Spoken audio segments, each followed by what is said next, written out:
tingala ni Jonas and Jamie. That is why we want to hear something from the Ninongs and the Ninas.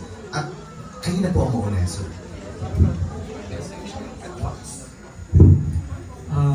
Isang mainit at maalat na pagbati sa inyong dalawang bagong kasal. Sana ang aking po lamang magsama kayo ng maganda, mahinaw, kung kayo may problema, magsabi kayo sa amin bilang kami yung pangalawang magulang. Kung saan pag-uusapan natin, kung talagang ang puntos na kayo hindi magkasundo, nandito lang kami para resolbahin natin ang mga problema kung sakali. At magparami kayo para dumami ang lahi nyo ng magaganda at mga pogi. Dahil puro pangit na lumalabas ngayon. Dahil sa ganda ng lahi nyo, magpalagi tayo sa lahat. Yun lang sa amin. Okay, salamat. Binana. Alright, everybody clap your hands to the wonderful Ninongs. Thank you so much. Yeah. Medyo pala biro pala ito si Nino. Next naman natin, ito pa another pair of Ninongs and Ninangs. Yeah, sige, kay Pons. Good evening to everyone. Jonas and Jamie.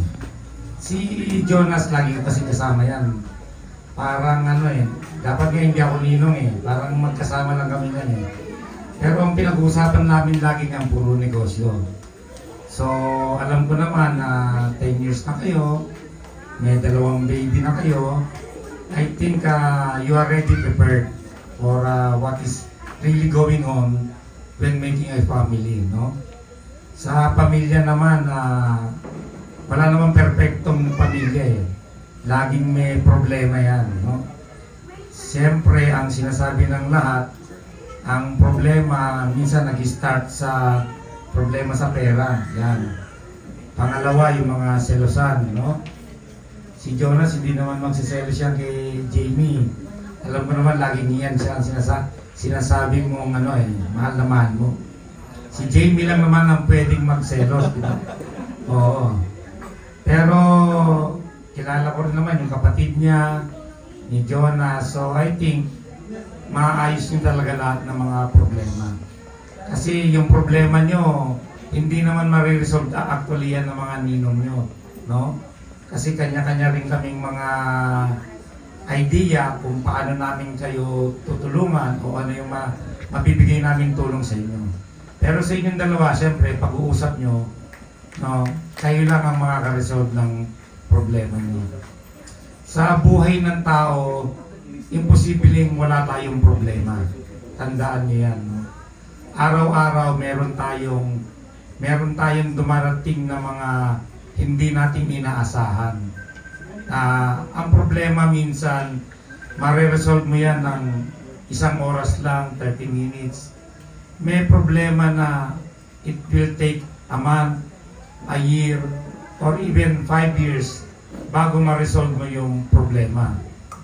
Sa pamilya namin ni Emmy, siyempre yung sa side ko sa pamilya, sa side naman ng pamilya ni Emmy, meron talagang minsan hindi pagkakaunawaan yan. Pero siyempre kayong dalawa pa rin ang mag-uusap. Paano nyo i-resolve yung mga dapat nyo ayusin. Just as a guidance, no? Mas maigi na pag-usapan nyo muna ang mga mararanasan yung problema. Pero hindi naman lahat problema ang dumarating sa buhay. May mga biyaya rin konti yan. Oo. Pag may biyaya, mas maigi yung mamigay ka na lang kesa ikaw yung binibigyan. Di ba? Minsan nga sa buhay ng tao, napakahirap din na yung may nangangailangan, may pangangailangan ka rin, pero hindi mo may provide, parang ikaw pa yung masama. So, ganyan talagang buhay ng tao ngayon. So, sa inyong dalawa, maging matatag, no? Yung mga selos ngayon, hindi na uso yan, no? Daanin na lang yan sa kiss at lambingan sa gabi. Mariresolve niyo yung problema mo. So, salamat and happy wedding ngayon. At least, di ba, sa tagal-tagal nga, di ba? Tagal ng ninong Oo, ngayon, tuloy na ninong na talaga. Alright, there you go. ladies and gentlemen. And of course, eto naman yung ating hello, Ninong and Ninangs. Hi. Pwede po kayo lumapit dito, don't worry. Actually, itong wedding na ito for me is completion of Jonah's promise to Jamie. Kasi for me, proven na itong dalawa na ito. They've been together for almost for 10 years now. Yeah, so congratulations to the both of you again. Who wants to go first? Okay. Actually, bago lang pa kayo mag-aaral ni Jonas, so in a short period of time, as husband and wife ng aking, almost 30 years na kami. So advice namin sa inyo, yung ano lang, konting patience. Pagka nagkaka-AIDS na tayo, nagkaka-AIDS na kayo rin. Dati yung time na parang may mga miscommunication, misunderstanding yan. Pero dapat, the longer na mas mahaba na, dapat mas malawak yung understanding mo sa bawat isa.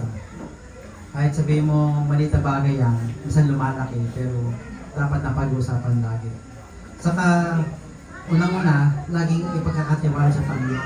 Unang-una, yung needs nyo. Spiritual needs, physical needs, financial needs. Huwag yung iyakas sa sarili nyo na kaya ko to. Lagi nyo sasabihin na ang Panginoon na tumutulong sa atin. Lalo ngayon na nakakilala ka sa Panginoon, so alam nyo dapat yung unang lalapitan lagi. Kahit sabihin mong may sakit sa inyo, lagi mong unahin natin ang Panginoon. And then saka tayo gagawa. Kasi ang Panginoon mag-guide sa atin ang yung gagawin natin hakbang. So sa haba na rin ng experience namin, advice namin sa inyo, yung long patience kailangan. Ang adjustment period, wala itong katotohanan na after 10 years, adjustment period, hindi. Ang adjustment period ng mag-asawa napuputol kapag nawala ng isa o pareho nang nawala. Ang adjustment habang buhay kayo, may mga adjustment pa rin. Hindi nawawala. So, advice namin, be patient with one another, saka lagi siya kayo lagi. Ang Panginoon lagi ang pangungunahan lagi sa buhay niyo. Kasi pag sarili niyo lang kayo nananalig o yung pinagkatawa yung sarili niyo, maraming bumabagsak. Pero pag sa Panginoon tayo nananalig, lagi may tagal ka. So, yun lang ang best.